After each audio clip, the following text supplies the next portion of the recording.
আকৌ ড্ৰাগছৰ বিৰুদ্ধে অভিযান চলাই সফল যোৰহাট আৰক্ষী অপৰাধীৰ ৰম্যভূমিলৈ পৰিণত হোৱা যোৰহাটত একে নিশাই দুটা ঠাইত ড্ৰাগছসহ আটক ড্ৰাগছ পেডেলাৰক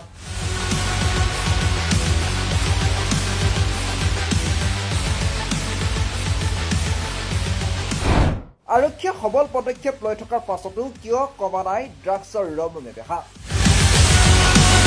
শিক্ষা নগৰী হিচাপে খ্যাত যোৰহাট নগৰত এটাৰ পাছত আন এটা অসামাজিক কৰ্মকাণ্ডই বাতৰিৰ শিৰোনাম দখল কৰি আছে। অন্বেষা হত্যাকাণ্ডই ৰাজ্য জোকাৰি যোৱাৰ সময়তেই নিতৌ যোৰহাটত ড্ৰাগছ বিৰোধী অভিযানত সফল হৈছে যোৰহাট আৰক্ষী। কালি নিশাৰ ভাগতো যোৰহাট আৰক্ষীয়ে অভিযান চলাই যোৰহাটৰ দুটা ঠাইত নিষিদ্ধ ড্ৰাগছ আৰু সন্দেহযুক্ত পিষ্টল উদ্ধাৰ কৰিবলৈ সক্ষম হয়।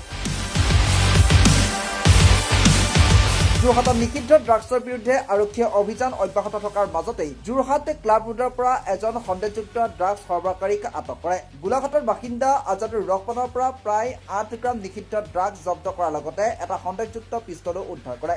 অভিযানৰ সময়ত এটা আইফোন 17 মোবাইল ফোনো উদ্ধাৰ কৰে আজাদুৰ ৰহমানৰ পৰা। লগতে যুৱকজনে ব্যৱহাৰ কৰা এখন ৰয়েল এনফিল্ড হাণ্টাৰ 350 মটৰ চাইকেলখনো জব্দ কৰে আৰক্ষীয়ে।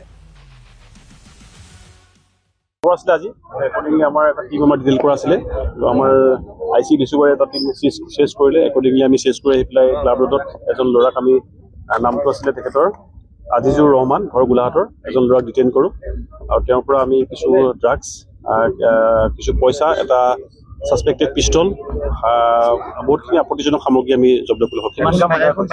এখন বাইক, এখন বুলেট, এখন বাইক পাইছোঁ।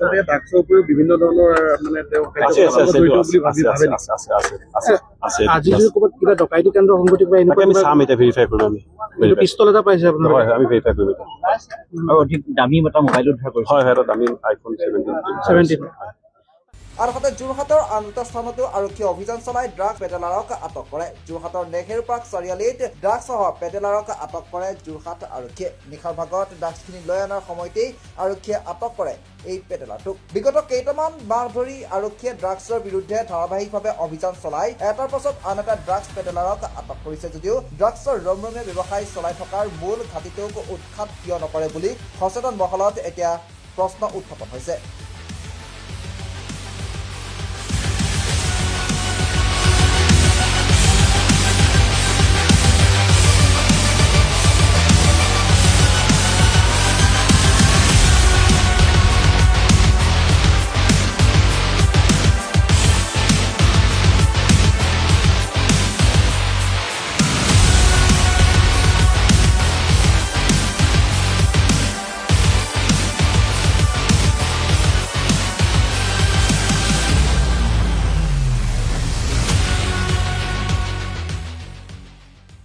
News Report 10 to the 9.